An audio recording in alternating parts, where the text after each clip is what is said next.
everyone, and welcome to the Dice Cast, our D&D web series. I am Russell S.A.N, and with me I have... Fishman. Well, last we left off, Aquans and Jonas had just... were continuing to explore the plateau, following the nameless river, as they refer to it as its path. As they followed it, they came upon a ruined keep, Fort S.A.N, which they had seen from the plateau when Jonas had sent his owl familiar to scout out the path along to this yet unknown village in the distance, where they had sent their friend Bree towards. Yep. This fort, as though in ruins, was being repaired and inhabited by a pair of goblins, who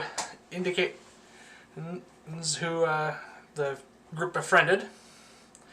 They scoured the ruins and found found that there was a secret lab and found a fair bit of items there. They also discovered a campsite to the northeast of the camp. In that campsite, they found the parties of 4 less fortunate adventurers and Less skilled. Well, they were certainly less fortunate, and they had been either killed and were being fed on by a circling drake, or, as the group came to the conclusion of, much more likely, a wandering pack of jackal wares with their jackal minions. And that's basically where we left off. We were setting up camp right at the edge of a large forest just past Fort S.A.N, still following the nameless river. So I'm going to turn it over to you now, because you're DMing this session. Yes. So as Russell said, we are pretty much near the evening, late afternoon anyway, and certainly don't want to tackle what is looking like, from our angle, an extremely old-growth forest. Initially, there's brush and trees and shrubs, but as we look into the distance, the trees are getting considerably a lot more tall and densely packed. So we definitely want to start this fresh in the morning, not start... Well, we had a few skirmishes with the jackal wares. We are a little tired anyway. So we're going to set up camp, have a meal, and a couple record-keeping things I want to take care of. First off, this is now the end of the 3rd day of us being out in the world. Yeah, and it's been about 3 days at this point. Yep. And I had promised my parents I would send information, let them know that we're okay. So what I'm going to do is I'm going to write up a quick note on a piece of paper. I'm going to roll it up, and I'm going to have my owl drop it off, let's say. It's always something that slips your mind. So I'm going to do that. And while we're at rest and doing our usual long rest, I'm going to finish working on the carving of the wando. I think it's pretty much as far as I can get it, I think, until I know more specifics of what's needed to make it.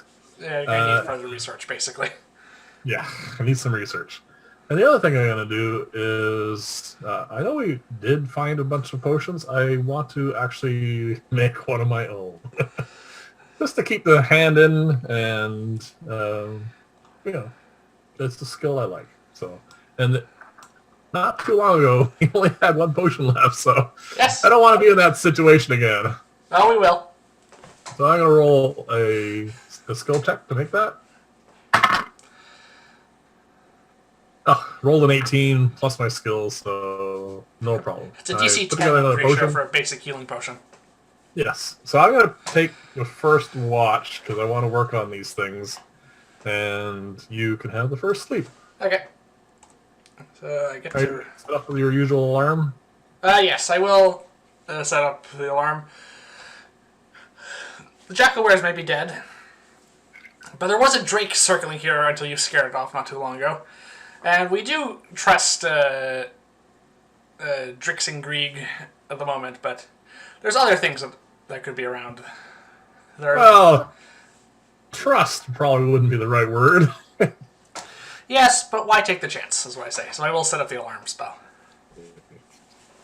Alarm is good. Yep.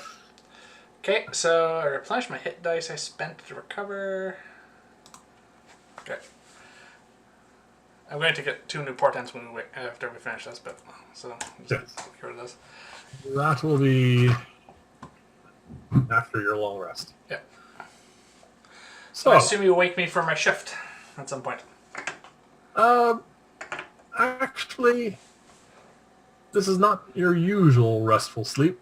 You're a little bit, well, maybe it's something you ate, who knows. But you're having a little bit of fitful dreaming. Nothing really... What was in those berries? Nothing really out of the ordinary. Just little... I mean, we've had an action-packed 3 weeks, 4 weeks, whatever it is right now. And We're approaching a month, I think. We've been into this campaign. yes, and... Well, you started off dreaming about some of the battles, some of the things we met, some of the creatures. But dreams are very disjointed.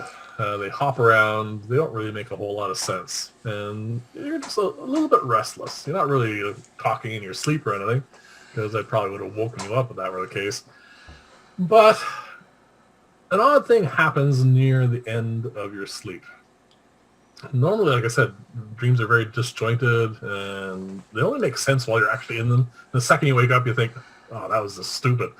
But as the dream, well, as it turns out will be ending shortly, the focus of your dream becomes a lot more sharp. You're in a place you don't recognize. It's not like the forest or the plateau or anything. It actually seems to be some very large chamber. And there are a great deal of humanoid monsters heading towards you, and they definitely have ill intent. They have weapons drawn. They have, some are fangs, some are disfigured. It is still just a dream, so you're not really thinking what species or anything like that sort of stuff. So I don't have a very good idea of what they are. It's kind of like more like shadowy outlines almost, or silhouettes. Well, it's, again, like, because it's a dream, you aren't really thinking about that. You're just thinking about the fact that there's a whole pile of creatures coming to do me harm. And this is where the dream takes a great deal of focus, because you breathe in a nice deep breath, and you exhale a huge cone of freezing air. And the entire dream becomes obscured in these crystal motes of, freezing air, really. And then when all that settles, you see before you a crystalline landscape of, all the monsters are frozen solid. And it is like a tableau of them in mid trying to brain you. And kind of cool, but you feel an odd sensation. The sensation seems to be emanating from your wrists, which is sort of strikes you as odd at that point. And you bring them up to have a look at them, and you see on both wrists there's an eye on each wrist. A cat-like yellow eye, and as you put them together like this, they form a face of 2 eyes and 2 fangs pointing down. And just as you're beginning to puzzle over this, the visage fades, and you actually wake up. And you're waking up because I'm shaking your shoulder, saying, "All right, it's time to get up. Hope you had a good sleep. It's your time for a shift." And as dreams are, it starts to fade. Alright, well, I'm going to go take my place by the fire to keep watch for the evening. And I'm just going to think to myself about that spell that I'm currently working on. And I was thinking to myself, well, I might need to research another one afterwards as well. And as I'm just sitting there, I'm just going to casually basically conjure the frostbite cantrip, which is like a spherical cloud of icy blue water vapor, basically. And I just send it off into the night sky with an exhaling. It's like, just thinking about that. Right. Also, the other thought that crossed my mind is about that bizarre trickster entity still showing up. Mm-hmm. That's just what I'm going to. That's just my thought process that I take. Watch. Do I have to roll a check at this point? Yes, go for it. So this would be perception, or Yeah. With the familiars there, just there's nothing Advantage? really odd going on, so advantage is fine. all right. Yes, because I have my kitty cat back. Yeah. Temporarily. Good grief. Well, advantage roll just means I rolled the same number twice. Were they not ones, were they? No, they were not ones. They were 5s, so 8. Well, hopefully we will not be attacked by anything because you guys aren't going to find it. But, as luck would have it, the evening passes, or the rest of the night, I should say at this point, passes uneventfully. The dawn is beginning to start to show up, but we can't really see it because it's in that direction. On the other side of the tree. So it is getting lighter out, and it's definitely past dawn. Yep. And I wake up and we start our day. Oh, good. We do not die 11 minutes into the episode. What's that? I said, good. We do not die 11 and a half minutes into the episode. I'm going to Yeah. roll my new portents for the better numbers, please. Right off another day's food. Oh, yes. It is something we need to think about soon, I think. Don't really want to get down to where we're scraping bark off of trees. We may actually need to do some form of, foraging. I still have 53 meals worth of food left. Really? According to what I'm looking at. Was that a meal or days worth? Days worth, so 3 meals. How much did you start with? Like we started with this. We both got 3 weeks worth. I'm pretty sure. I remember. Okay. So, well, it is. I mean, we are now. After today, we'll have 4 days into that. So, it's like I said, it's not something that's urgent or anything, but it's just something we need to keep in mind. Yeah. So 51 meals worth of food. All right, so the day is fresh and new. Nothing really odd about the weather. We did not die. Drake still hasn't come back. Oh, actually, there's one thing you did notice a little bit, and that is the weather does seem to be getting a little bit cooler. Oh well, we are near it. We are almost at the end of summer, so fall is going to be starting soon. And yeah, you notice that the dew on the grass is a little bit thicker than usual, and it's a little bit chilly. But we got a fire going, and that's fine. So there's no real big deal. It's just something that you noticed. Yeah, that's actually something we're going to have to think about going forward in our adventure. There's only a little over 3 months before winter. And we are not dressed for it at all. You don't happen to be cold resistant, do you? No, I have acid resistance. Well, I don't think. What season does that? I don't think acid rain's a thing. No, not anymore. Okay. The day is yours. All right. Well, it's off to a good start. All right. So after we, I'm going to pack up all my belongings. Yep.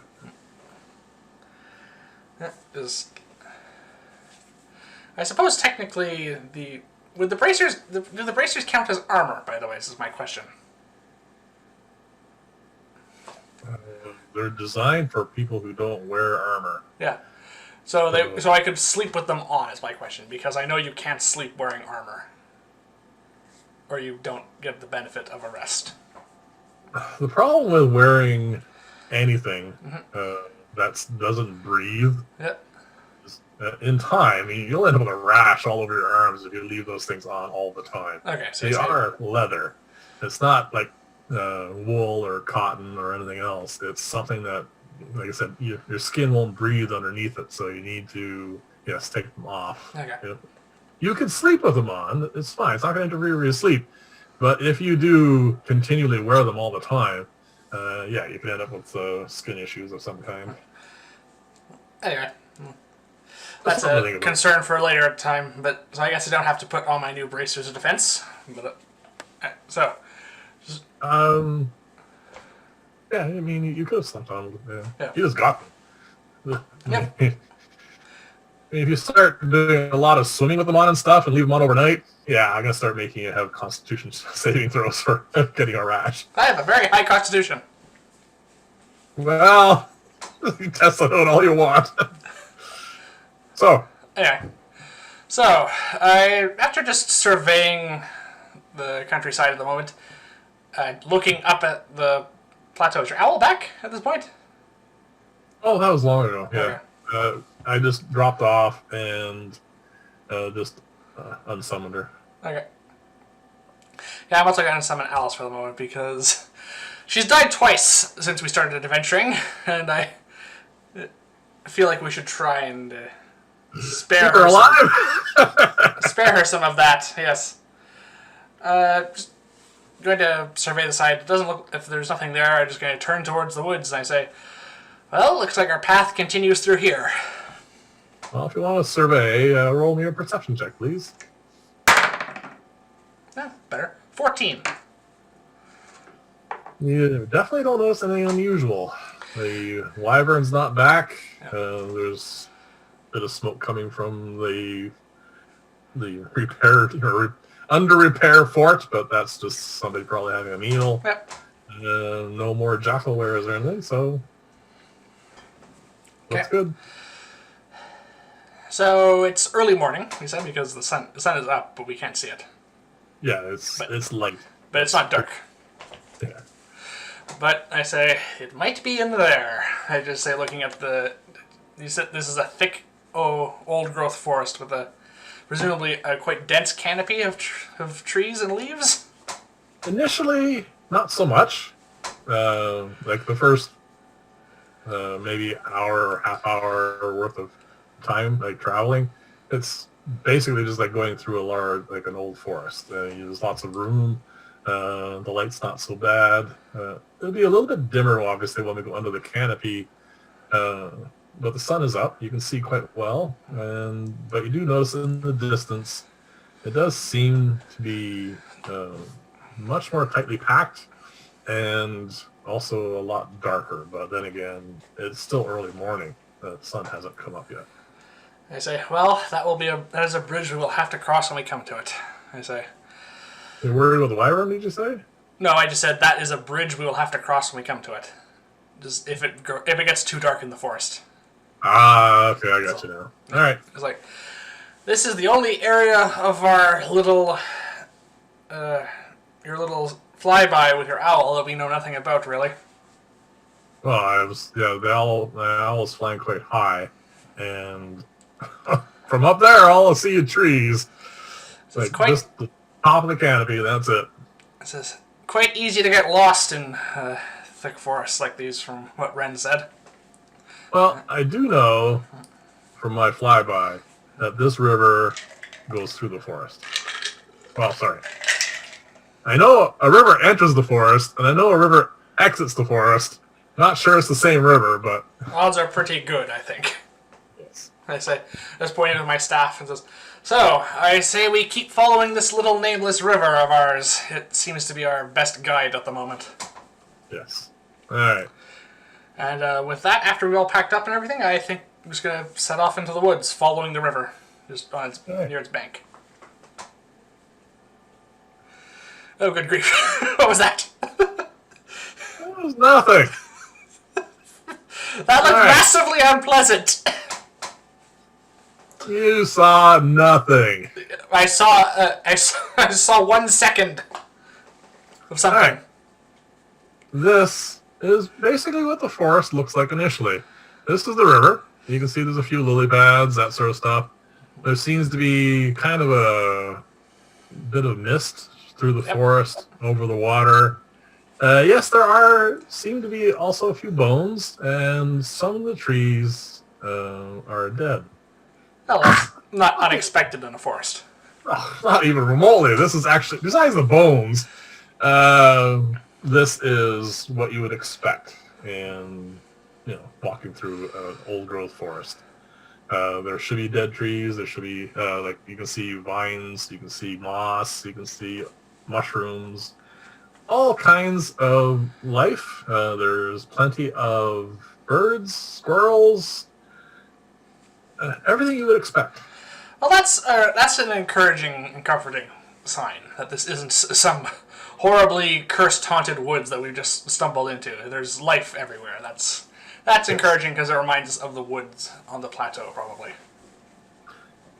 No, the woods on the plateau, is, for the most part, is not anywhere near as grown up as this. No, but it's similar enough that it's comforting. I think. Well, I mean, you can roll a nature check if you like, but from just the general perceptions of things, this doesn't look out of the ordinary. 23. All right. Interesting. Yeah. Initially, Just double check, but I'm pretty sure. Yeah, no. +6 nature. Yeah, so 23. Initially, this doesn't tell you anything. But I'm going to let that roll Persist a little? persist a little bit, yes. You do start to notice some odd things. First off, like we walked for a good hour, just to, like, in this sort of environment. I have one question about these trees. Yes. Are they? I don't remember do not remember the correct term for this, but are they trees that would lose their leaves and come fall? They are mostly deciduous, which is the word you're looking for, but there are also conifers mixed in. So this is a mixed forest. I mean, conifers will affect the soil quite a bit, so there's usually patches of them, and then the rest is mostly deciduous. So it's not uniform. Just an idle thought I wanted to be answered from that high nature check, just in case we ever come back through here. Well, we'll see what our experience is like as this progresses. Onward! Onward. Okay. Your 23 is what is being triggered at this point. The sun should be getting higher in the sky. Yes. So it should be getting brighter. I mean, we are under a canopy, but there's a river right there, and it should be getting lighter, not darker. Oh. But it is getting darker. And you notice, because we are following the stream quite a bit here, the canopy is actually covering the stream now. There's after about an hour, 2 hours in, it is getting darker. And there's no longer any lily pads because they like a lot of sun. And you notice this sort of mist in the water. Yep. The mist seems to be clearing up a fair amount because it is getting later in the day. There is still a bit of a breeze. Most of the mist is gone. But you notice that the water still seems to have some kind of misty look to it, but it's not above the water. It's under it. You mean? Well, it seems to be like there's like clouds almost under the water, and they seem to be going upstream and downstream. They're not flowing with the current. Okay. I'm going to just use. Just on seeing this, I'm going to use my shape water cantrip. One of the things I can affect with it is the opacity of water. So I'm just going to see if this is just murk. I'm going to try just clearing a 5-foot area in the river of this murk. Hold on a sec. All right, that's fine. What is the range? 60 feet. I'm pretty sure. I'll just double check, but I'm pretty sure it's 60 feet. Oh no, 30 feet. Okay. Unlike when we're in the field back there, it seems that the water has the stream has widened a little bit. It's now not something you can leap over. You can still misty step across, but it is now closer to 20 feet across. If you want to, are you going to try and affect water on this side of the shore, or do you want to affect something in the just middle? Just one of those little, misty, murky areas. I just want to see if I can clear it with this cantrip. Okay, there's none of those near a shore. They're mostly in the middle. Okay. So 10 I'll walk feet. closer if I have to because it's 30 feet range. So. The farthest you can be back is 20 feet. How close do you want to get? So that's the closest I can. The closest to affect this with my cantrip is 20 feet. You'll be at max range if you're 20 feet from the stream. I'll go 15 feet from the stream.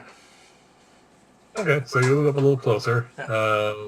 Roll a perception check before you do your shape water, please. Oh dear. 6. Alright. We won't worry about that then. This is uncanny, by the way, everyone. I always roll like very poor perception checks, despite the fact I have a +3 wisdom modifier. I want you to roll a survival check now, please. You should probably be rolling. Oh, that's much better. 21. Alright. You are better at the thing you're not proficient in than you are the thing you are proficient in. I'm not proficient in either of those. Oh, that's right. Sorry, you're not. You just have a higher modifier. Yeah, I just have a higher wisdom score than you do. Alright. So, you see... That's a terrible roll. Yes, it is, but my survival check is good. Yes, you don't trip over anything. You got a firm base for your footing. Yep. The distance you said you wanted to be from the water. And I'm just going to reach out with my hand and try shaping the water to clear the opacity of the murk. Okay. You can't really, because of your low roll, you can't really tell anything different. So you cast your spell, and you aim for one of the clouds. I was just aiming there. I just want to see if that's just murk or there's something else there. Okay.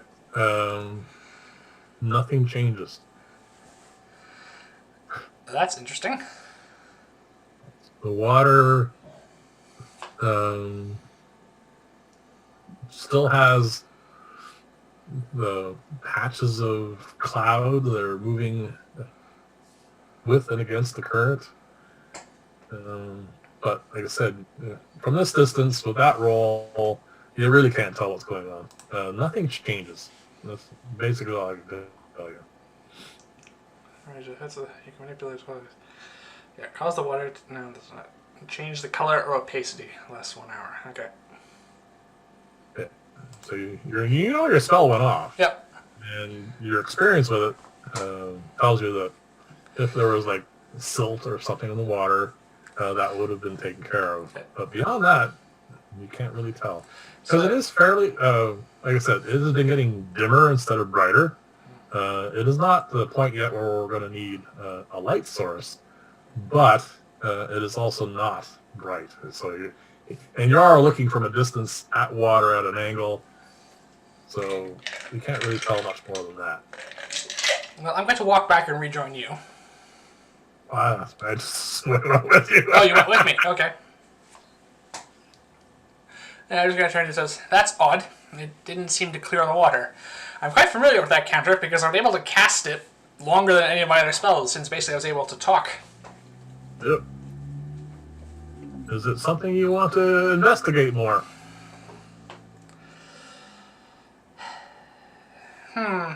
Yes, this is piqued my curiosity, but one thing I want to do first, if it's getting dark in here, I'm going to reach into my component pouch and pull out a little of that phosphorescent moss. I'm going to sprinkle it on the crown of my staff and whisper an incantation. And it's just going to grow there, basically, on it, and become it casts the light cantrip as a light source, and it gives off that bright blue-green light. From that, this is just my personal flavor on the light cantrip. Good. Much more elaborate than me pointing a wand at that little cap I have on mine and creating a light there. Yeah. Okay, so I now have a 20-foot bright light and a 20-foot dim light. Alright. Radius. Alright. Once you do this, I would like you to roll another perception check. Now you have more light. Well, that's true. That also probably should have been at disadvantage. Well, this is going to affect it a little bit, though. Yeah. Actually, you can have this one at advantage, because I'm standing there with you. Okay. Yes, this should light this up in here quite nicely. Yeah. Of course, that also makes us brilliant targets. There's always that. Better. Advantage means I didn't roll another 3. So 12. 12. Double digits. Well, this is not really a difficult check. Oh, is that gonna roll something first? Oh, that's pathetic. Alright, you cast the bright light source. Where are we? How far away from the water have we approached? I said I was 15 feet away. Alright, I thought you wanted to come back or something. I was going to come back to you if you didn't come up with me, but Alright, so we decided you did, so let's say we didn't move. yeah.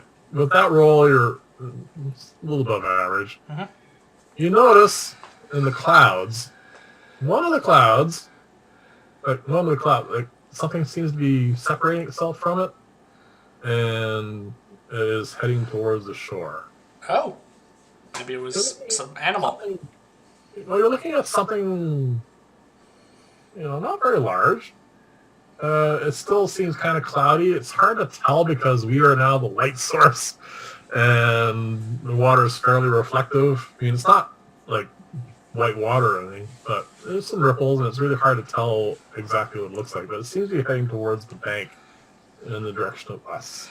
Well, we've been walking for a few hours now. This is the first thing that's in this forest that's caught our interest, so let's see what happens. Well, you're still holding your position. Yes. It seems to be. It holds it. It comes towards the shore. Stays about 3 or 4, maybe 5 feet off the bank because it does get fairly shallow there, and it seems to be just going, kind of like a little back and forth, a little bit around. It seems to be possibly interested in our light source. I don't know. It certainly seemed to be triggered by you casting your cantrip. Yep. It didn't react at all to the other one, so I think it's drawn to the light then. Could be a fish of some sort. Fish are often drawn to lights. Yeah, lots of things are photo-migratory. So, who knows? I am curious. I'm going to take step 5 feet closer, so now 10 feet from the bank of this river. All right. Just curious, see what happens.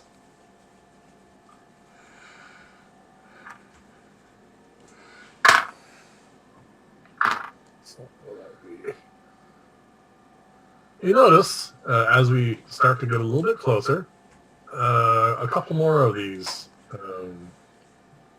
whatever they are, have broken out of the group and have headed towards the bank a little bit as well. Yeah, you're looking at about that big. Okay, is this how, just their size in general, or just how wide they are? No, they seem to be spherical. Oh, could be more of those. All right. Hold on a second. I'm giving you a little bit more information than you could probably perceive with the light reflection and everything else. But we are closer now. You're about 10 feet away. And the one that's at the bank already, it does look fairly spherical from our current objective, yes. But I might just be seeing a shadow or an outline or something. Yeah, it's hard to say. Okay. But something does happen at this point. Oh. You notice the water is starting to ripple, and roll an Arcana check, because this is actually something you might be... Oh. Okay. That's another 12. Low roll. It's okay. It wasn't a hard check, because you could control water. You had that ability your whole life. Something is controlling the water. Oh. It's not you. So I recognize this as the same cantrip I use.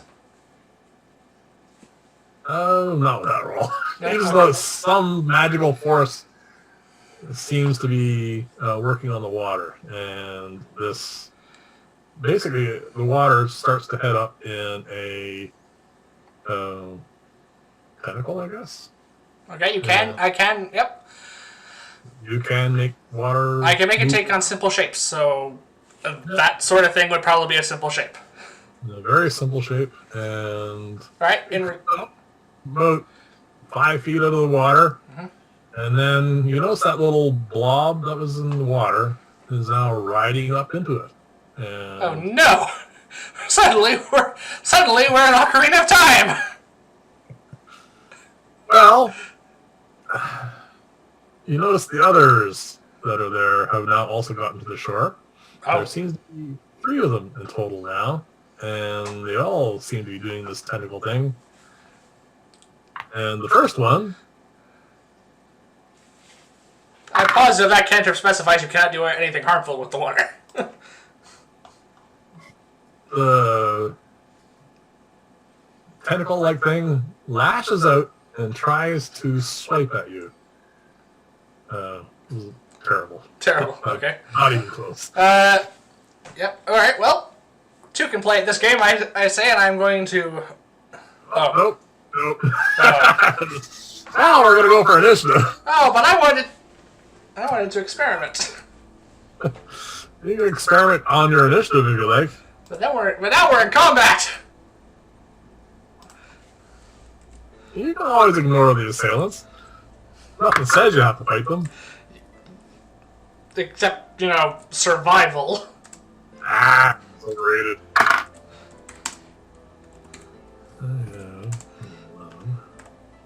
So what's your initiative? I'm just gonna write things because I have no clue what these are. I haven't rolled yet. 1 second. 16.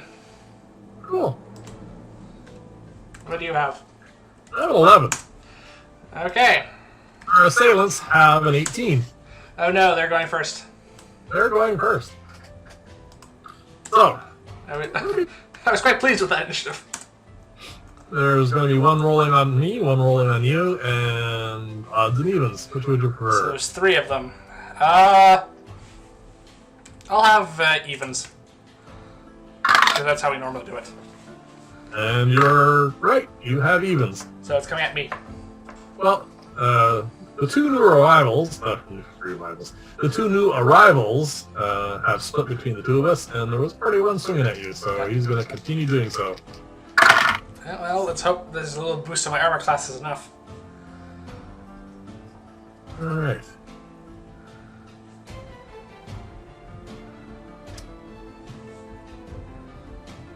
Well, 1 misses wildly, but the 19... Hits even if I cast shield, so it doesn't matter. Yes. So 19 hits you.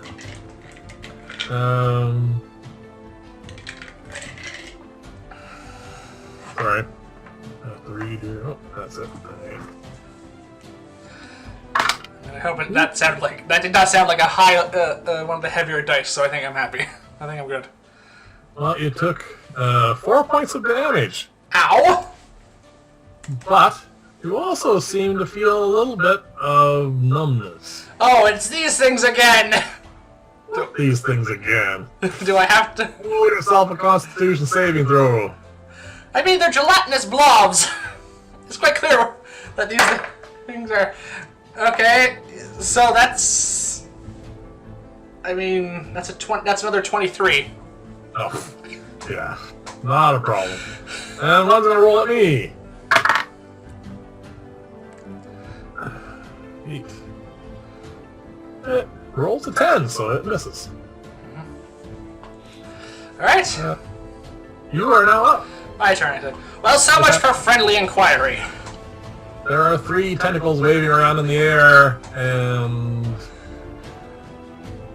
what do you want to do?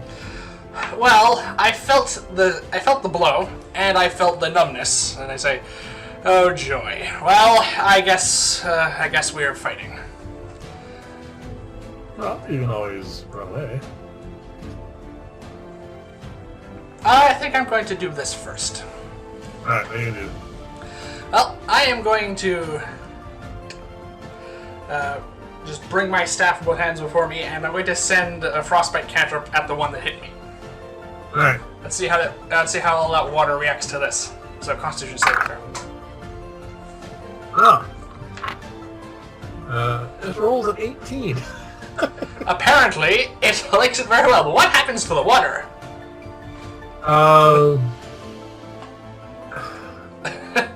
Interpret this as you sent the cantrip out, the tentacle dipped below the area of effect. We'll overlook the fact that it probably doesn't fit in with what a Constitution saving throw is normally, but that's fine. I am going to back up my move rate. Oh, wait. Oh, we have to... Oh, I have the like source now. It should be fine. Yeah, I'm going to back up my 30 feet of movement. You are in melee with them. Yep, I know. Alright.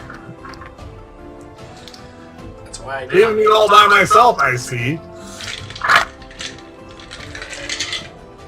See if these things can follow us. There's a 21 to hit you. Oh, that'll hit. What the other one? For the other misses. Okay. For 3 points of damage. Ow. And a Constitution saving throw, please. Oh, right, that. Oh, it's lower. It's a 22. Aw, I feel so bad for you. Yes, you easily move out of range. Yeah, do I want to go back my full movement? It's a question. I don't want to abandon you. I'm going to go back half, 15 feet. So. That's fine. Yeah. I see you running away. I get the picture. I want to see if these things can follow us or not. Alright. Seeing you get a little Whacked twice. concerned, I am going to cast a spell. I am going to cast Expeditious Retreat. Ah. Now who's running away? Yeah. I'm going to cast, it's a bonus action cast. Yep, and you get a free dash. I am going to use my action to disengage, and then I'm going to use my movement just to move out of the way. So I'm going to join you. That was a bit of a waste for 15 feet of movement. I know, but that's alright. I'm going to move back 30 feet. You do get a free dash as a bonus action now for the next Well, minute. on the other hand, I'm not leaving you alone. 15 feet is not what I would call leaving you alone. I know. That's fine. They do not pursue. Yeah, I was going to say, now that's the important part. Do they follow us? Once we are more than about 10-15 feet away from the water, the water tentacles kind of stay there for a moment, but little blobs inside head back down into the water, and then the tentacles actually just splash onto the ground. Yeah. I said, they are like those gelatinous creatures we encountered before with the numbing effect. But these ones seem to know some magic.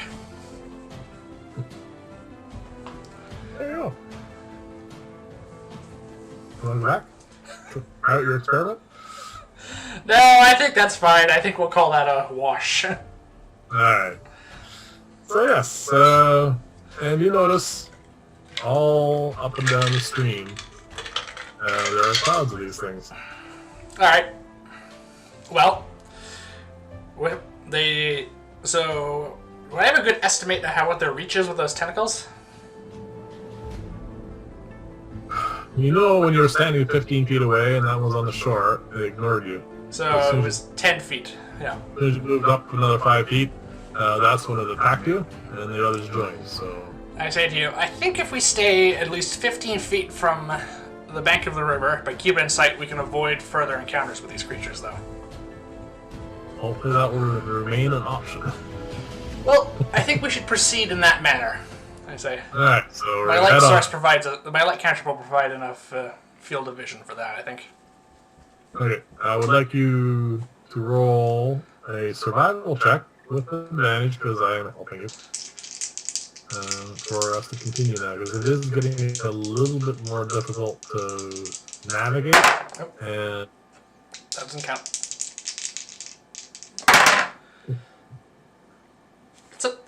That's the third 3 I've rolled. The other one is a 19 in total. Alright, so that's fine. Yes, this die, by the way, has rolled 3 3s so far. And the reason why I had no! This is not exactly what it looks like. Oh, good! I'm glad! The problem is, as you're progressing, the trees are getting a lot taller and a lot bigger in girth. And the lower branches don't have leaves on them because, well, there's no light down here. Yeah. It is getting to the point now where it is dark. Oh. There's light now. Yeah. And you notice these patches of mist are giving off a bit of light now that it's darker. And you do discern they are made up of a number of these things. And we're talking a fairly large number. Swimming would probably be a bad idea. Yes. The other thing you notice... Do not go swimming with manowars. Yes. You also start noticing that mixed in here are some very thorny, like long thorns on some vines and bushes. So that's another reason for the survival check, to avoid, getting scraped and poked. And so we have some bramble to watch out for. So you have some stuff that would probably be unpleasant if we brushed up against it. And this is how we progress. This is our next number of hours. Oh, wow. It is difficult to estimate time passage, unfortunately, because it is dark. We could send a familiar up, but that's about the only way. Or well, you could send your familiar up. Try not to rip off too many things. We could climb a tree. That is our options for that. I mean, I don't think I want to do that. That might be dexterity, I suppose, as opposed to strength. But I still don't think that's... I think our best bet if we want to actually check things is to send your owl up. Right. If you want to. Is that something that you feel a need to do at this point? You figure roll an intelligence check first. Well, I would have had to recast my light cantrip a few times. Alright. If you're going to use that as your guide, letting the cantrip actually fade and then recast it, you've had to recast it 6 times. So at least 6 hours have gone by. Yes. Alright, do you want me to still make that intelligence check? Sure. 14. That's good enough. Seeing how we did not start off with a light cantrip going, you estimate somewhere between 7 and 9 hours have gone by since we got up. Are we pushing exhaustion at this point? I assume that we're not pushing ourselves. I think we're just walking and then stopping for meals. So no, but we are going to, if we're going to push on at this point, yes, we're going to need to roll a Constitution saving throw. But if we just sit down and take a short rest, not a problem. Well, I did take some damage from that, so yeah, let's take a short rest. All right. You can get your spell slot back. I'll use Arcane Recovery to get my first level spell slot back. And I'll just spend 1 hit die because it's not that big of a deal. Yep, I regained more hit points than I lost. There you go. It's nice having a +4 Constitution. So, after our rest, do you want me to see what time it is? Though we seem to have a fairly reasonable estimate of it. I just look up at the canopy, so it's quite thick at this point. We can't see out of here really. So the odds, we also cannot see any predators lurking in the canopy, which your owl might run into. I think we have a fairly good idea. I don't think it's worth the risk at the moment. All right. So we estimated from my original passover of this with the owl. This is a large forest. We're not going to be in here for a single day. This is going to be a multi-day trek. And even with this rest, we are going to have to think about making camp relatively soon. Yes. Without having to roll any Constitution saving throws, we could probably go another 5, maybe 6 hours. And then it is time to pack it in for the day. Alright. Well, let's continue for the moment until we get to the point that we need to rest, at least. Okay, roll another survivor check, please, and do it with advantage, because I will be helping. Which is good, because that avoids a natural 1. Worse than a 3. It was the other die this time. It still isn't very good, I'm afraid. 8. Oh, that is not very good. No.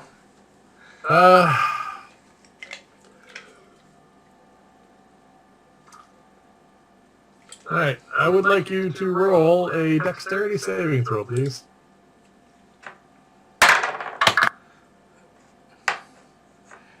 $19.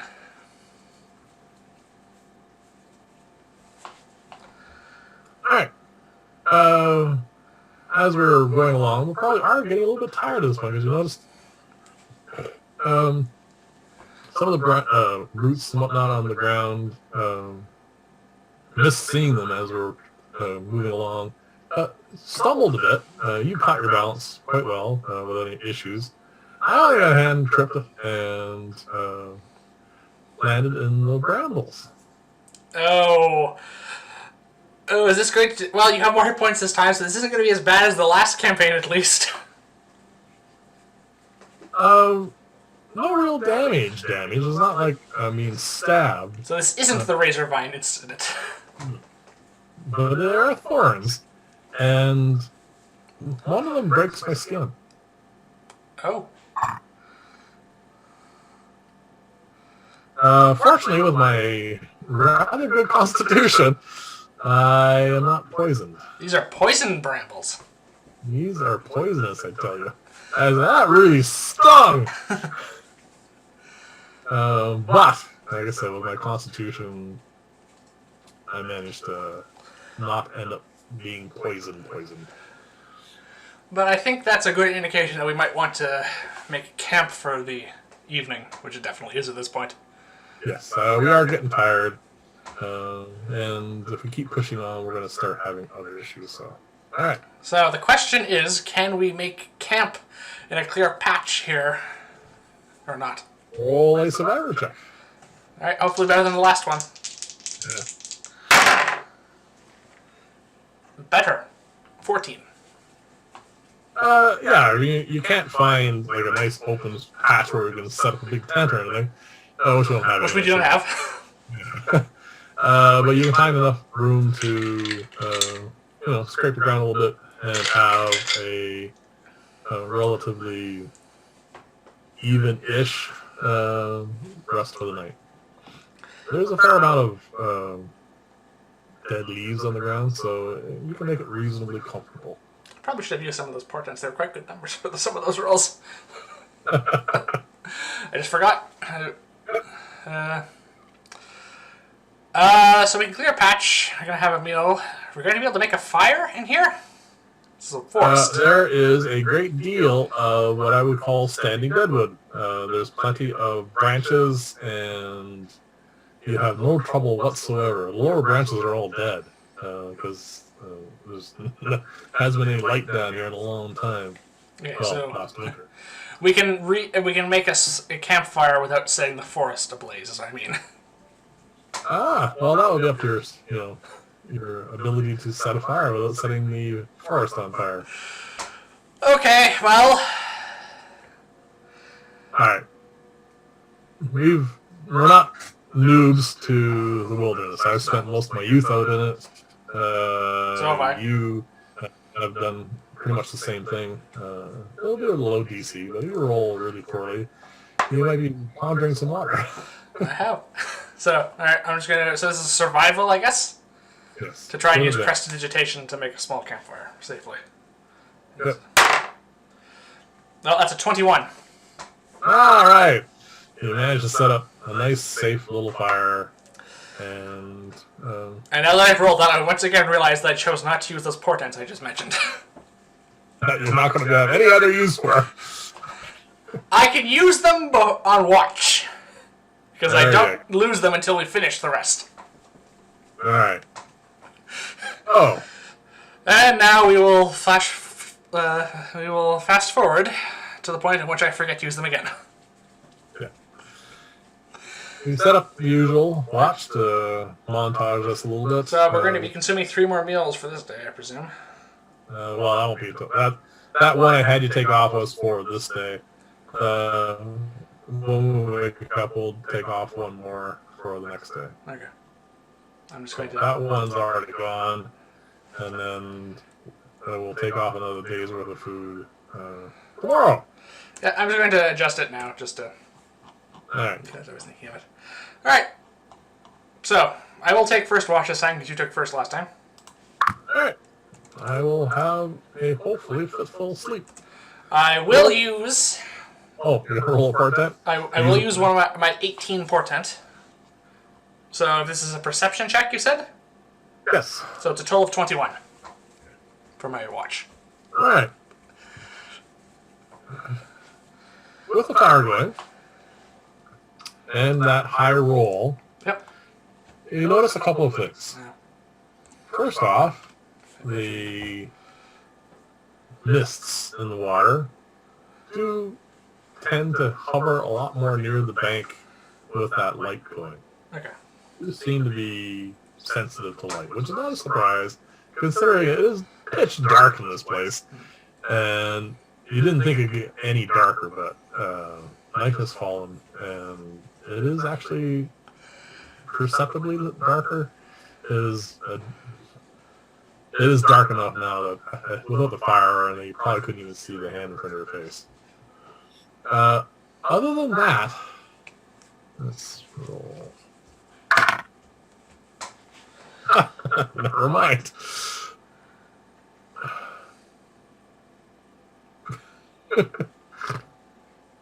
The evening, your watch goes by uneventfully. Okay. I figured with the 21 something might happen, but apparently not. Okay. I wake you for your watch. Alright. I don't think I can give you the other portent, though. I don't think it works that way. It doesn't work that way. But with those rolls, let's see what happens. That was funny. Ha-ha funny or tragic funny? Interesting funny. About halfway through my watch, roll a perception check. With advantage from my familiar? No. Oh, you're asleep. Natural 20. You hear what sounds like a high-pitched, almost girlish scream. I'm sorry, did you say a high-pitched, girlish scream? Is that what you just said? That's what I said. But that's you were asleep when you heard when it happened. It just woke you up instantly. And when you wake up, you notice I'm staring off into the direction that we were planning on heading in the morning. And I say to you, you heard that too? Yes. Sound like a high-pitched kind of a scream, or not so much. Actually, not sort of a scream as a startled shout. Well, yeah, I did hear that. Well, roll a perception check now with advantage, please. There's no way I can get better than 20. Oh, except for a second natural 20. Oh, really? We're wasting these things. I mean... You notice. I think that's kind of clear. I think that... I can see it. Yep. It proves You something. notice, in the distance, it's dark, but there is a small humanoid that is basically had tripped and has got up and now has looked around, noticed that us, and is now faded into the forest. It's hard to tell any kind of features because it is dark, but they were holding what looked like a container that had something that was kind of glowing, giving a little bit of light, So but not enough. It was quite dark and far away. They rolled a natural 1 on their stealth. Alright. I mean, do we run off in the middle of the night. Oh yeah, that sounds like a good idea. No. Not that it gets any brighter in here. Yes, but we will be rested. Pursuing someone in the pitch dark is a bad idea. So you can go back to sleep. Yeah. I will definitely keep an eye open. And we'll see if anything else happens. I'm just pointing out, as I roll these new portents for the... or, do I get to roll these, or is something else happening? No, the rest of the night goes by uneventfully. So as I roll these, I just want to point out that you wasted 2 natural 20s. On the other hand, there's a 1 there that's going to really mess someone up. Okay, I wake you up, but it's no lighter. It's... Yeah. Honestly, I have no idea what time it is. Actually, hold on a sec. I'm going to do an intelligence check. I have no clue. Alright. We are very, very quickly losing our ability to perceive time. We've only been in here a day, but it's already... Could be... Well, you're rested, so you know the night's gone by. It could be mid-morning, could be noon. It's hard to tell. Well, in that case, I'm going to take out more phosphorescent moss from my composition and recast my light cantrip. And I suspect you're going to do... I think it's time for us to have 2 of these going, yeah. Actually, this is something I haven't done in a long time. I'm going to ritual cast Unseen Servant. Okay. It has the same duration as the light cantrip. It does. So I'm going to give it, well, I have a little tip of my staff and pull it off, cast the light cantrip on that, give it to the Unseen Servant, and have the Unseen Servant walk ahead of us. Not by a lot, maybe 20 feet, just in case we have a visitor. So we have a slightly larger radius of light now. Yeah, it's going to give us a little bit more of a warning, possibly. Who knows? I mean, I am definitely going to keep my owl as well. But I'm definitely going to have my owl on my shoulder. I'm not going to ever try to fly through this. It looks a little precarious, to say the least. I should go from branch to branch, but yes. Brambles. Oh, that's true. Roll 1. Doesn't take a whole lot to kill a familiar. No, it does not. Alright, I think we proceed. Yes, still following the river, hopefully, in case unless we've lost it. No. If you had decided to run off into the woods in the middle of the night... We likely would have. That would have been an interesting check. One you wouldn't want to fail. Because we lose track of that sucker, that might be a problem to us. I technically still would have had the other portent number. True. But yes. But no use worrying about what-ifs. So let's proceed. Yes. As we go along, not much happens for what we're going to call the better part of the morning, for lack of another way of describing it. Except by the end of the morning, like we've been up for enough time now, and we're thinking about having lunch. You notice that along this side of we'll call it a path, but the direction we're heading, this whole section, the brambles seem to be getting a lot thicker. Okay. So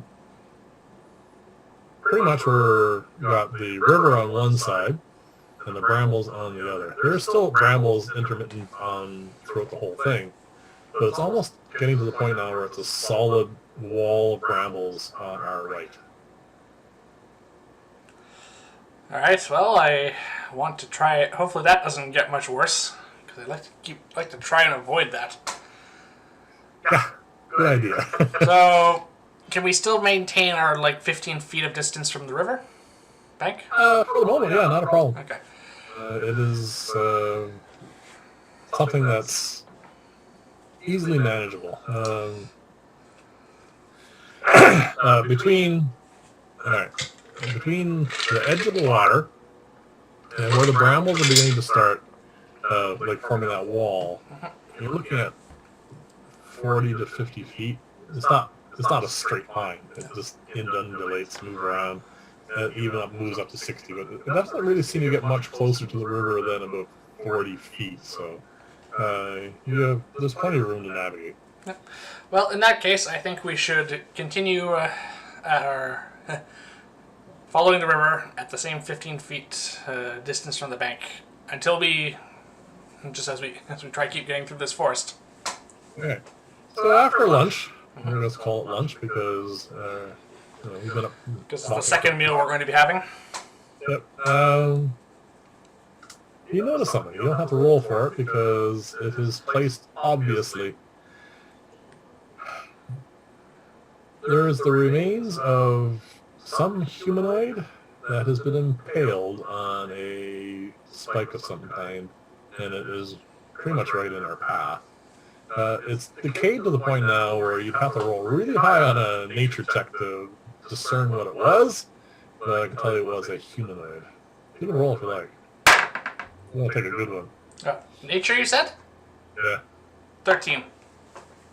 Yeah. Not, big enough. Not the small humanoid from last night, though, then. No, it's bigger than that. It's not a hobbit or a dwarf.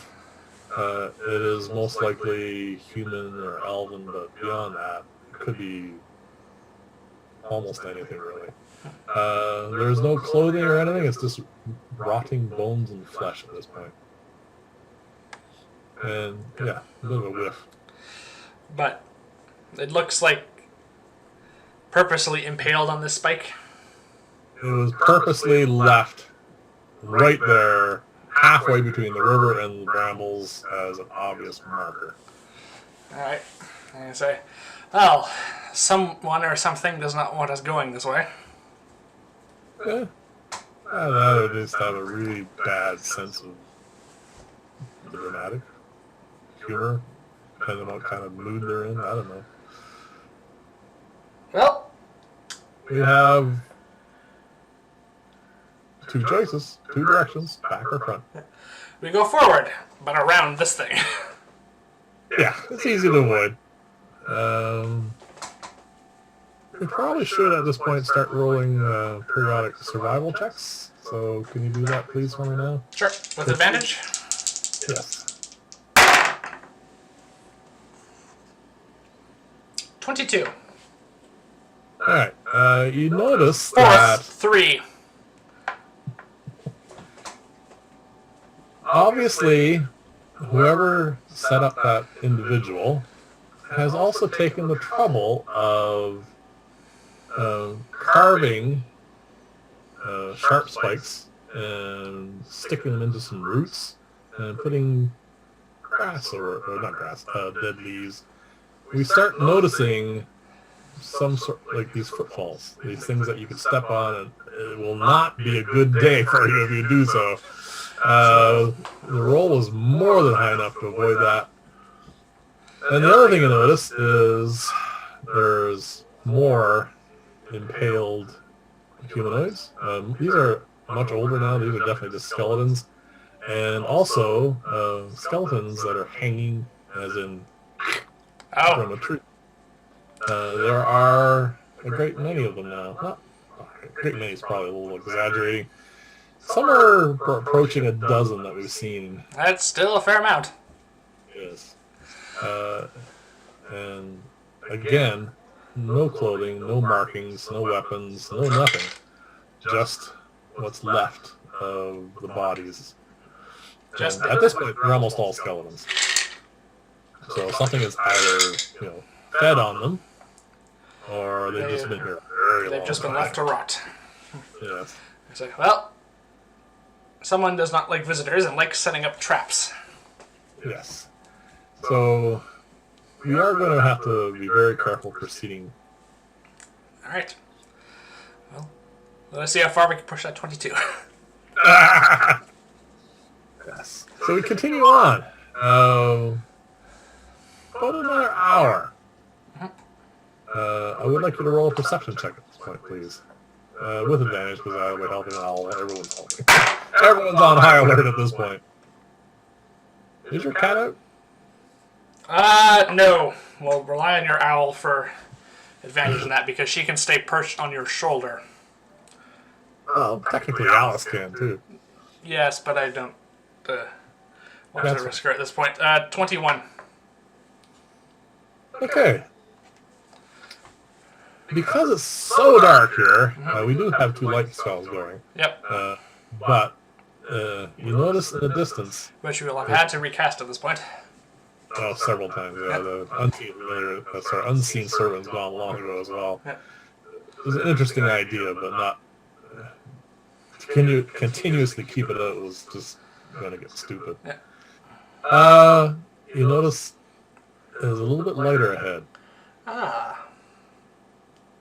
Not a lot, just a little bit. Alright. Proceed? Proceed. Alright. As we go along, you notice that there seems... Calling it a clearing seems to be a little bit of too much of an exaggeration, but there seems to be a spot where the trees are quite large and a little bit more spread apart, and there's definitely a faint amount of light coming from that direction. It's still a good 100, 150 feet away, but you can see something there. Something not what we've seen up till now. Alright. So not much of a clearing, but we do have one. Not where you are. No? Up there. But up there. 100, 150 feet away. Hard to tell distance when you when the trees like this. But yeah, about another 5-10 minutes of walking, you'll be there. Yep. Well, let's just take this a little carefully. This is the exact sort of spot where lots of traps will be set, I think. Yep. Define carefully. I'm going to just look around and try and avoid any... Look for traps as we approach, basically. I'm searching for traps as we're approaching this. Alright. Roll. With advantage. With advantage. So, investigation? Yes. Okay. Okay, that's good. 23, as opposed to a 2. Okay. There is indeed a few more of these things initially, like the initial little bit, but as we get closer to what definitely looks like a clearing, even though it's not, all of a sudden they just stop. There aren't any at all. And we see this kind of structure. Ignore the interiors, please. Okay. So, trees. You see 4 or 5 trees, and they seem to have wooden / vine rope bridges strung between them. And there is definitely like carved archways into each of those trees where they connect like that. Okay. And also, at the base of this central tree that you see there, there's a pen, like a corral almost, and there's a small pony there. There's a wagon, a cart would probably be a better word for it. And there also seems to be some other almost like domestic stuff. There's crates, some barrels, and a section over this way here, they seem to be cultivating not plants because it's dark, but some mushrooms of various kinds. And you notice the only reason why this seemed to be a little bit brighter was along each of these rope / vine bridges hanging. There seem to be these clear glass containers with something in them that is giving off a little bit of faint light. This is what that person we saw last night was carrying. Yeah, they're kind of like a bioluminescent something or other. You can't tell from this distance. So, I would like you to roll a stealth check, please. Okay. No, I think just straight roll. 10. Well, I did better than you.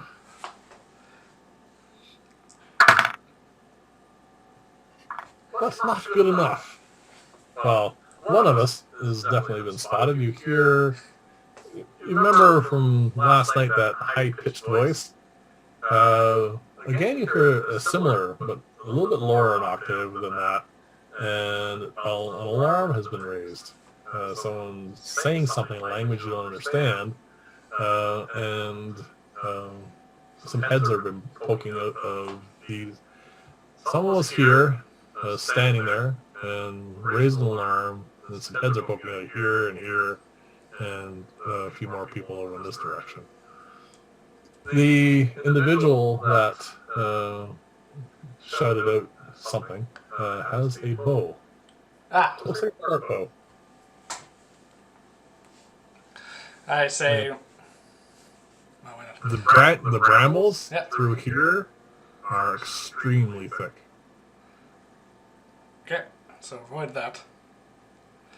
I just say, no need to be alarmed, we're friendly. I'll say it in common, I guess. Alright. Roll your charisma persuasion, I guess? Okay. Natural 20. Alright. +1. +1! They speak common is the question. Because it could be complete waste. Alright, hold on a sec. Think about this now.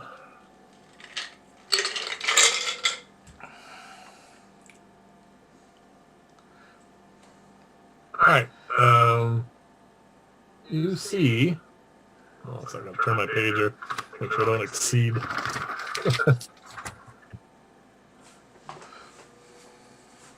Alright, you see two individuals with bows here, two individuals with bows here, and there seems to be a slightly larger individual. I should probably give you a little bit better description at this point. They're quite short, somewhere anywhere between 3 and 4 feet of height. They seem quite thin, very, very pale. It's hard to tell in this light, but they seem to almost have no real color to their skin, and their hair is quite long, but again, there doesn't seem to be any color to it. Okay. And there's the largest of them is standing right here, and he's conversing with someone you can't see.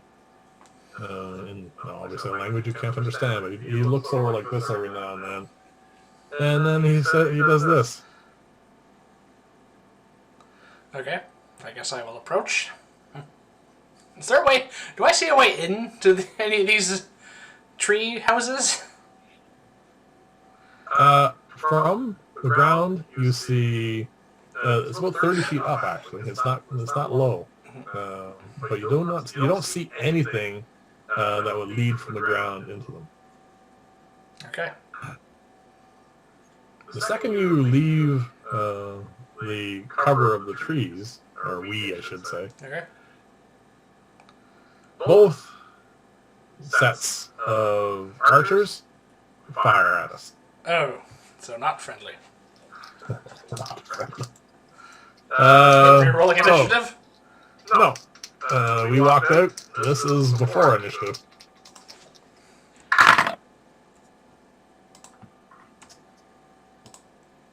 Alright. What do you got here? You get hit with 2 arrows. What are the totals? Oh yeah, sorry, my bad. The lowest was a 17. Alright, what was the highest? 21. I will, as a reaction, cast shield. No, block. Alright.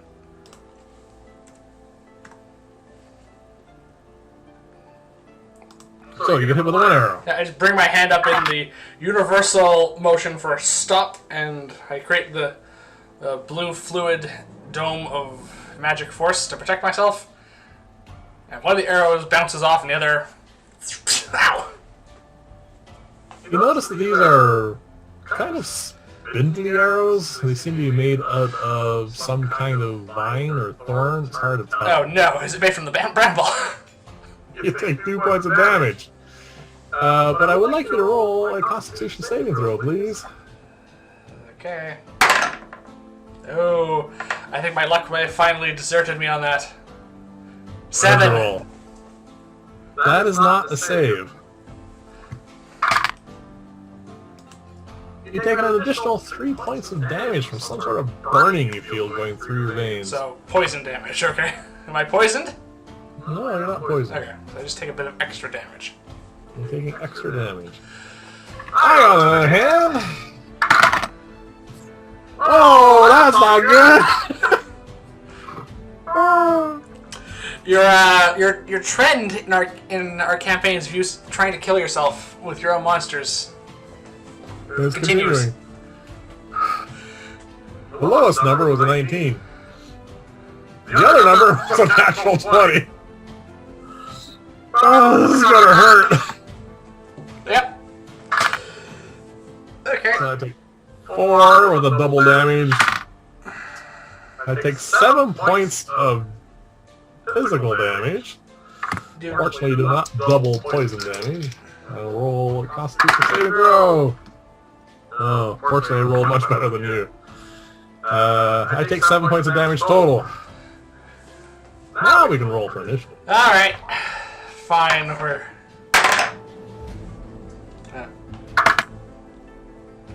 8 is my initiative. I have a 13.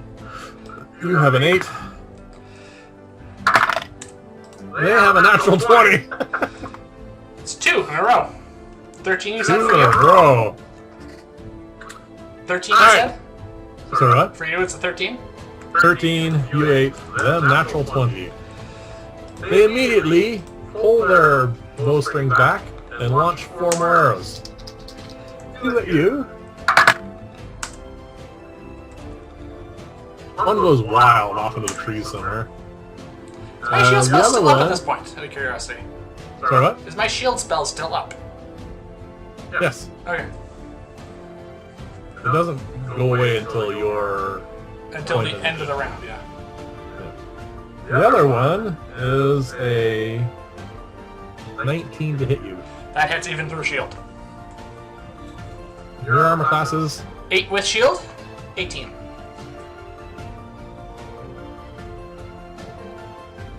it bounces off your shield. It bounced off my shield. It bounces off your You shield. said it was a 9? Okay. Also, there are 5 of these, you said? There are 4 archers still. And there's one other person. Yeah. And the 2 firing at me.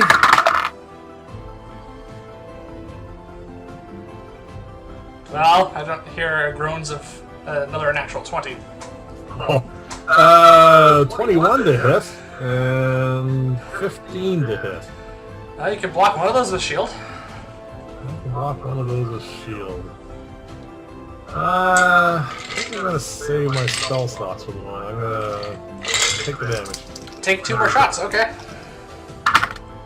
I take 6 points of physical damage. Ow. Yeah.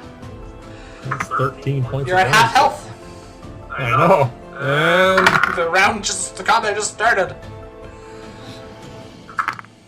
I make the saving throw. I love having a high constitution. Okay. Alright, So it's your turn. our turn. Well, yes, you are up first. Well, I don't like being made a pincushion. No, it is not fun. I say pulling the arrow out. I'm going to do 2 things. First, I'm going to, as my bonus action, drink a healing potion. Ah, okay. I regain 7 hit points.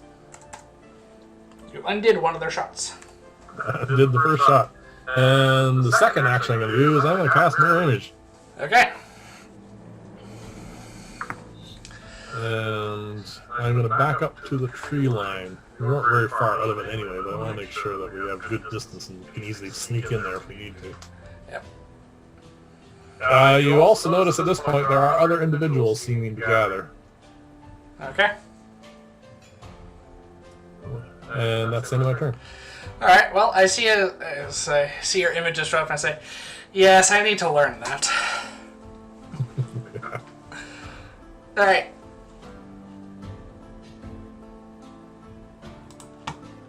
Alright, let's... Hell, we're fighting. Let's get this started. Well, I did not like that. So I'm going to bring up my hand and I am going to launch out a quartet of magic missiles, aiming 2 missiles at each of the archers on the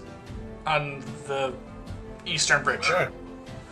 So, magic missile at second level. Second level, so 2 missiles apiece for each of them. Alright. Don't know how many hit points they have, but this will maximize the damage. I can do this with multiple targets, I think. Alright, 4 and 1, so 7 in damage to one of them. Yep. And to the other, 1 and 2, 5 to the other. Alright. They both scream out in horrible agony. One is staggering, like barely on its feet. Okay. The other one's definitely bloodied, but it seems in a bit better shape. I'm going to say up to them, I can keep doing this, and I'm going to back up to the tree line. Alright. That is our initiative. It's their turn.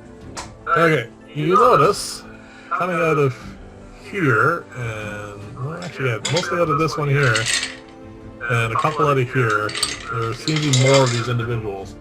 So if you want to roll a perception check, I will give you a higher, or more accurate number. No, you will not, because that is the 5th 3 this die has rolled. Alright, you're too busy trying to dodge arrows to get a count, but you know there's more than the 5 initial ones. Alright. They roll for one of them. Ha! That is crazy. The guy who's barely keeping himself vertical, is leaning on the rope bridge, just doesn't want to give up. He is going to try and fire at you again. Yeah, I have a feeling it's going to be me.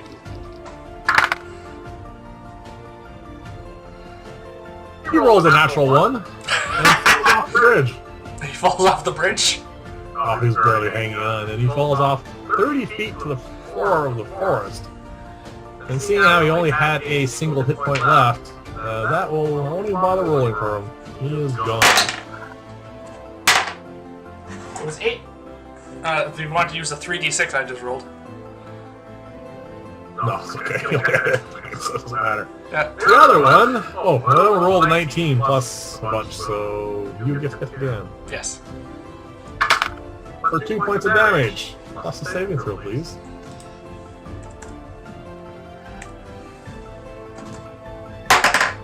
Natural 20. Hey! Didn't even notice it. I think you're getting used to this stuff. Oh, good. I'm building up an immunity. Alright. Like Wesley. Okay. Yes, Princess Bride reference. Yes. Alright. So one of them just fell to his death. Yes. But we don't know how many there are now. Okay, hold on a second. I want to just double check here.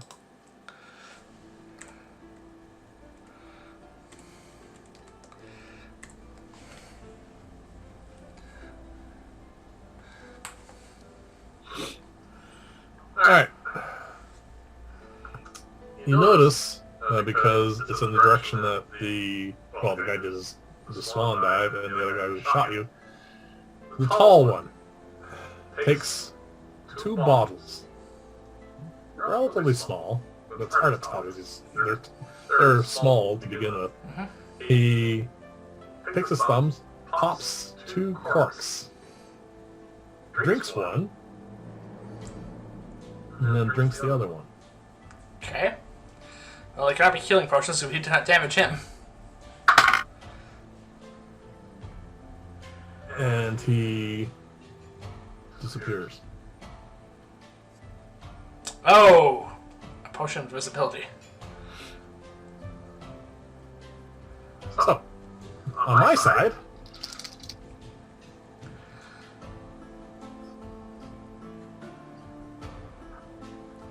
one of them manages to hit possibly me. No, I am down an image. Alright, it's getting a little bit more obvious now. You saw that taller individual vanish. There are now coming out of this two more guys. They are not with bows. They have looks like short swords and small shields. Hard to tell what they're made of from this distance. Out of here is coming two more sword-wielding individuals, and they seem to be in the process of lowering some kind of rope ladder over the side of this walkway. And over on this side here, the other two seem to be doing the same thing. Okay.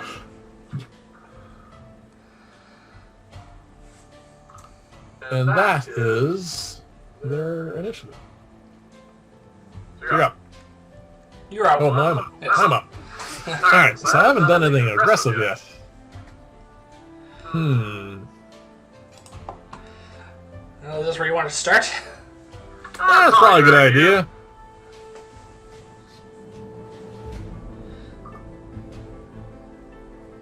I am going to cast... Well, I don't like the numbers. There's too many numbers here.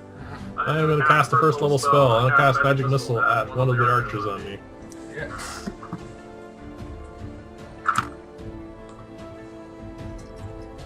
Just at first level. Oh, and I obliterate him. I knock him completely off the bridge. That was a waste of a roll, I tell you. Okay, there's one fewer now. Yes. So we're down another one. Roll a perception check, please.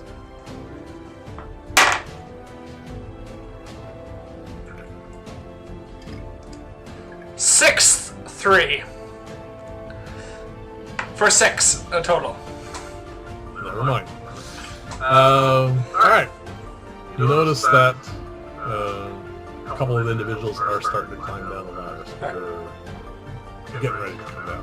Alright, so it's my turn now. Yes. Well, I think the best I can do is try and give us a bit more cover from those archers.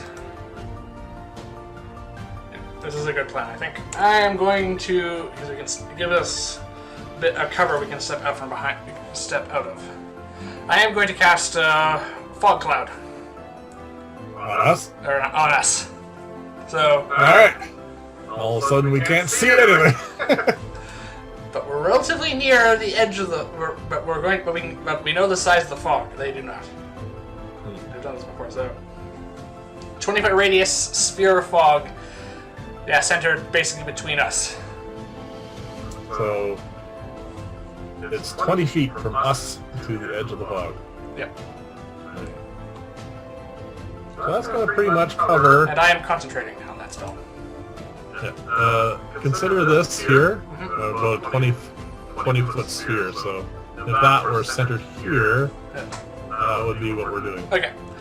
So that's my action. Yeah. So I guess I'm just gonna wait and see what happens. All right. So pop around. You hear rather excited chattering. Not excited as in happy, but there's something they've obviously noticed this, and they've definitely.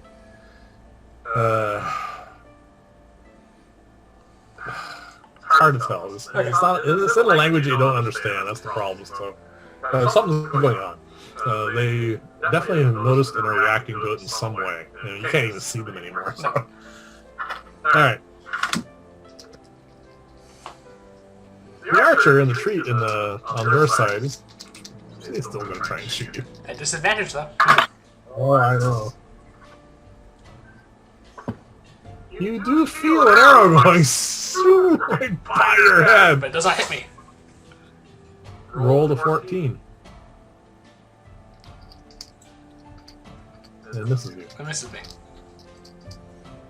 This is the second time that they've... Sorry, no, 13. My bad. It misses you. Okay. Why not? The other two on my side... Oh, sorry, the other one on my side is going to try to do the same thing. I think the shirt came in our direction. Okay. So he misses me with a 13? That's my armor class. Yes, and it misses you. Okay, that is odd. Sorry, it was bad math on my side. It wasn't 14. Okay. You do hear... actually, roll a perception check to see if you can. Other die this time. 9! Alright. No, you can't really tell anything. Alright, so I'm gonna roll... Let's see. Yeah. Alright, yeah, he's not gonna do that.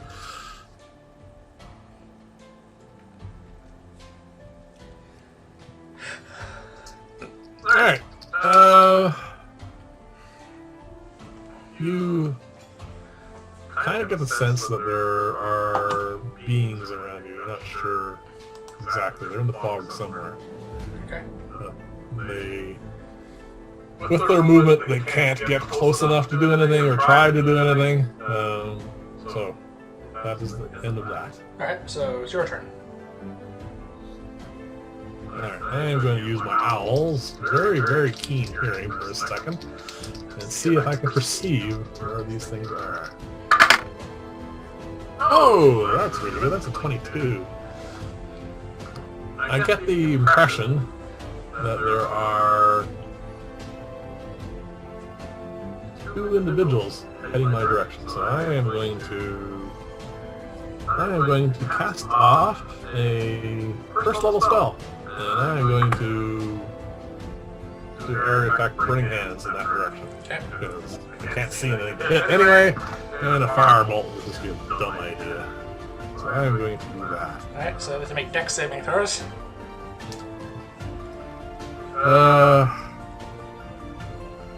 I'm gonna give them disadvantage because they can't sleep and dodge. Okay. This is just happening.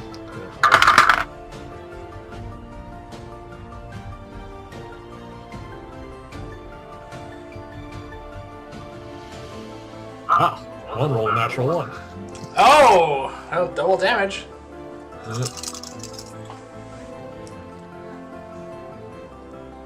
It does not matter. You hear two very brief, high-pitched screams. A little bit ahead of you to the left of where you're standing.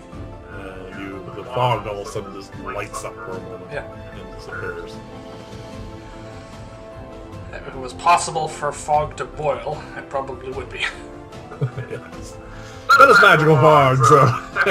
And it's technically already vapor. Yep. You can get some really interesting steam, but we'll not get into that.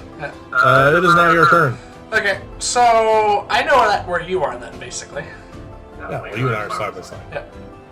Because otherwise, it would be really dumb for me to fire off already hands. Okay, can I attempt to perceive these things? I assume it's a disadvantage to do that. Yes, because you're not using a familiar, you're just using your own senses. 7th, 3, but it doesn't count because it skipped out of my head. Oh, that's a natural 1. You have no clue. Other die was cocked, but doesn't matter. That's a natural 1. Yeah, you have no clue. Alright, well, I have no clue where they are, but I will... Why not? I'll follow in your footsteps a little bit with this. And back to back with you, I'm going to aim on an angle away from us. Frost fingers. Alright. Just towards the way we were facing, basically. Might catch, it's 15-foot cone. Might catch some of them in there. I am going to do this randomly because you are firing randomly. Well, and I am aiming in that direction. You're not sure with that roll. Yeah, I'm gonna make this random.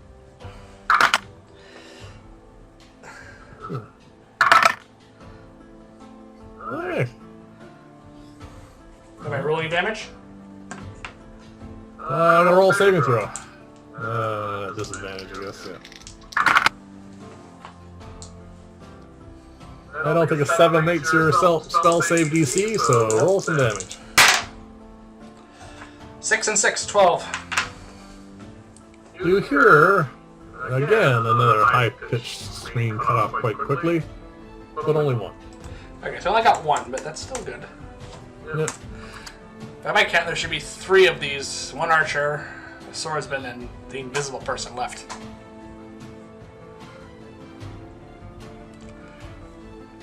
Alright. And we are We're burning back through to some the top of the swords. round, and you hear a very agitated voice yelling something. Okay. Nothing else seems to happen. Okay then. So is it your turn in initiative then, next? Yep. I am going to see if I can perceive. I do not detect anyone near me. Okay. I am going to whisper to you that I am going to walk ahead until I leave the fog. I can just drop the fog if you want on my turn. Would you rather do that? Up to you. What do you feel like? Well, I think it's served its purpose. Okay. So yeah, I'll stay here then. Okay. I am going to hold, as an action, Firebolt. Just in, if I, so when the fog drops, that's my trigger, and I will aim at whoever I can see. Alright. I will likewise raise my staff, and as my action, and in order to break concentration, I will hold a frostbite cantrip, which requires me to concentrate on the held cantrip, which breaks my concentration on the fog cloud, so it lifts. Okay. The fog drops, Yeah. and okay. I notice that I fire at. There is an individual scrambling up this ladder here, so I am going to fire at them. Okay. Anyone within 60 feet? Oh, is that... And I easily hit him. For 6 points of damage. So this is not the archer, though.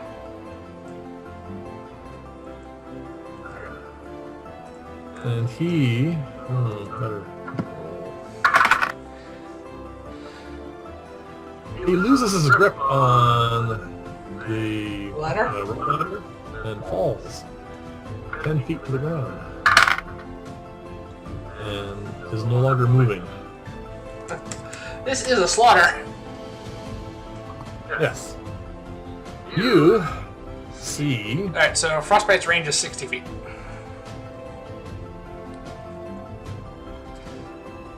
No one within range. Okay. So I don't see that archer still? There was still one up. Yeah, but he's more than 60 feet away. Okay. The cantrip is wasted. Yeah. Alright. Now the fog's gone, and we're at the top of the round again. This is what we see. There are Bunch of corpses. a lot of bodies. There's 2 corpses burned here. There's one frozen here. There's a poor individual that is splattered on the ground here, and another one here. And we notice not anyone standing overtly open anymore. I think they've learned their lesson. There is furtive glances from a couple possibly in this direction, and the same here. There seems possibly to be maybe 1 or 2 on either side. It's hard to tell, and that is all we see. Okay. Someone did turn invisible as well.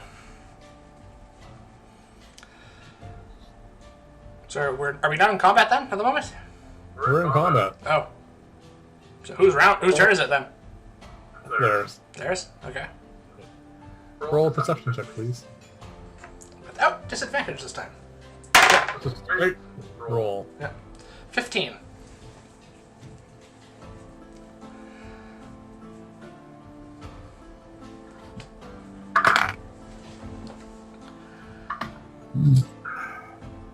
You're not certain, but you think you hear the crunch of leaves nearby. Okay. I will turn in that direction. It's ahead of you, so you don't have It's to ahead of me? Okay. I just point my staff in that direction. I think someone is approaching. Is that your turn now? My turn now, yes. I will... Assuming that there's that guy who disappeared is invisible, Yep. because we are wizards and we do know these things, Yep. I'm going to fire a firebolt in the direction I think you... Well, I'm going to listen as well, and then I'm going to fire a firebolt in that direction. Okay. At disadvantage.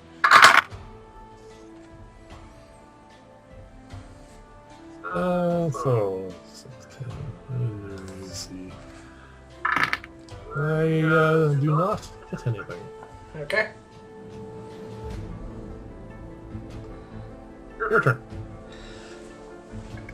So I cannot see the target. You're not even entirely certain that there is a target. You just heard some crunching of leaves. So frostbite requires me to see a target, or to cast it on. And so does magic missile. And yep. The only thing you have that you can fire off blindly is Frost your frost fingers. fingers. Which I'd rather not. I'm using up a bunch of. I've used up a few spell slots at this point. I'd rather not. Alright, so... Oh, hang on. There's something here. I still have a few scrolls left. Oh yeah. And these two both use attack rolls, I'm pretty sure. Okay, why not? I don't really care for this spell anyway. I'm going to take out the scroll of Ray of Sickness. Okay. Which does, I'm pretty sure, requires an attack roll. Yes, it does. What's it? Oh, the range won't be a problem. 90 feet, I think, if I can remember correctly, because Zorik cast it. Pretty sure that's what it was. Ray of Sickness. Oh no, 60 feet. Alright. You're firing it blindly, so... With disadvantage. Yep. Range, spell attack, 2d8. Yep, okay. Okay, disadvantage. What is my spell attack bonus? +6. Yeah, you don't use that a whole lot. I don't roll these an awful lot. Okay, the lower is a 7 plus 6 is 13. Alright, the blast of necrotic energy Oh, zips poison. up you. It's poison energy. Oh, I thought it was necrotic. Nope. Oh, my bad. It is a necromancy spell. Yeah. So You unleash do not the- hit anything. It does not make contact. Okay, so it just hits, it flies off and just. It just flies off and there is nothing that it makes contact with. Oh well, I say, there goes that scroll. Ooh, that gives me an idea though next time my round comes around. Also how that scroll of Thunder Wave doesn't require any aiming. No? I still have that sucker, don't I? I think so, you did not cast it. Just checking my sheets here for a second. I do not have it, so you must. Scrolls, where do I put my scrolls? Thunder Wave, there it is. Yes, I still have it. Alright. Back to the top of the round. The funny thing is, I actually did plan on killing Gregor with that scroll. And in a way, he kind of did die to the spell, because that is the spell that killed him. But I did not cast it. No. Roll a perception check, please. Straight one? Just straight, yes. Yeah. I'll do the same. Oh, I got a natural 20. 5.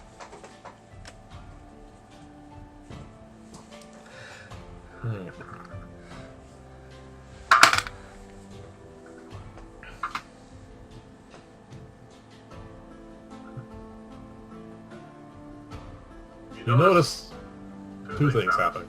First off, a hand, mine, shoves you out of the way. Oh, okay. And the second thing you notice is a sort of 4 foot plus a little bit humanoid swinging a short sword at me and my gang of individuals. Okay. I rolled natural 20 on my perception check as he was swinging to hit me. Okay, he probably has... Oh, maybe not if you roll, if he didn't surprise you. Doesn't matter what I roll. He rolled a 3. Just a bit, but it's still a 3. Okay. So, there is now the individual who took 2 potions standing right in front of me. Yep, and visible now because he attacked. Because he attacked. There's some agitated voices from the tree, mostly the center one. You did notice an individual run from here to here, just zip right through, and then you hear some chatter. Again, we don't understand them, so there's nothing to do with that at the moment. So, next in the order is me. Yes. Because I had thought of it, And he's standing right there. and he's standing right here, and I would probably have been in the process of pulling it out anyway. I pull up the scroll of Thunderwave, Yep. and I read it. I think it's a Constitution saving throw for Thunderwave. Oh, he rolls a 19, which is well above my spell save DC. Still takes half damage. Yep. 2d8, I'm pretty sure. I'll just double check. Thunderwave, yep. 15-foot cube. 2d8, yep. Constitution saving throw. Well, that is the worst roll in the universe. Wherever we found that, we should go back and send him a complaint with it or something. He takes 1 point of thunder damage. Oh, wow. I roll a 1 and I roll a 2. Was that? Yes. I don't even remember where we got that scroll from. I don't know, but I'm glad it's gone It was now. not one of the original... No, it was not one of the original ones. It has been a while. Maybe I just kept it too long and its expiry date had come up. Well, I'm gonna with rather happy to scratch that off my list. Alright, your turn. There is a humanoid. You get a better look at it now. He indeed has almost translucent skin. He has red eyes, and his hair is like almost clear. There's a lot of it, but it's colorless. Okay. As I say, standing up after you push me out of the way. I say, Well, he didn't fall down. no. I said, this all could have been avoided. I say, as I take out the other evocation scroll that I had, chromatic orb. Oh. Ah, we're blowing off lots of one-shot things. Why not? Might as well use these and hang on to them forever. I assume he's not in melee with me. No, I shoved you to the side. Yeah. He's in melee with me. Alright, well, hopefully I don't roll a 1. But he's visible now. He's visible. Chromatic orb. Where is that? Well, you're within range. I just... yeah. 90 feet. Chromatic orb, there it is. Yeah. Okay. I'm gonna choose cold because it's my element of choice, because I can. Yep. Ranged spell attack. Natural 20. Oh, this is gonna hurt. Especially since it's 3d8 cold damage. Oh, that's not good. Oh, one shot, my big guy. Yeah, you got that. Hold on a second, I gotta remember. He gets an additional... where is that? Yes, there it is. Oh, that's just terrible. Okay. Okay. 7, 3, 3, so 13 times 2 is 26 points of cold damage. You freeze the bugger solid. And yes. Yeah, I think he's just gonna be. I think he's gonna be frozen there for quite some time. He had a potion of heroism in him, and a potion of invisibility, and disability worked out fine for him, fortunately. But The heroism still gives him temporary hit points, I think. yes, and not enough. Not enough.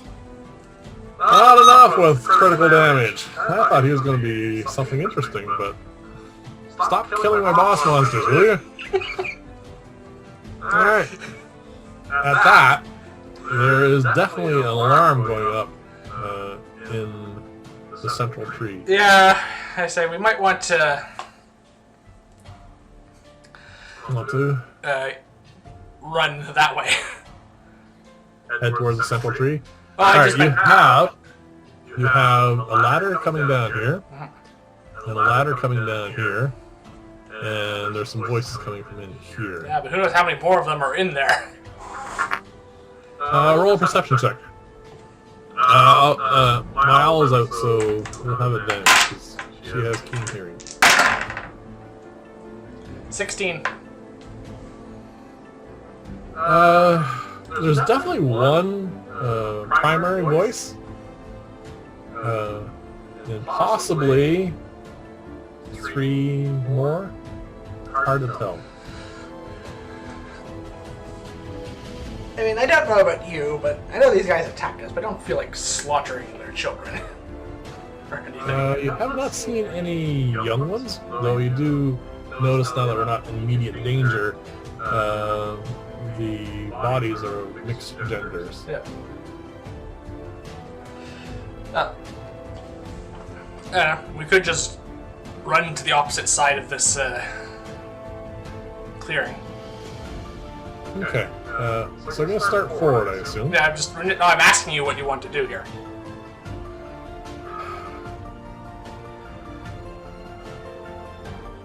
Assuming that these things are responsible for that macabre display that we've been going through the last little while.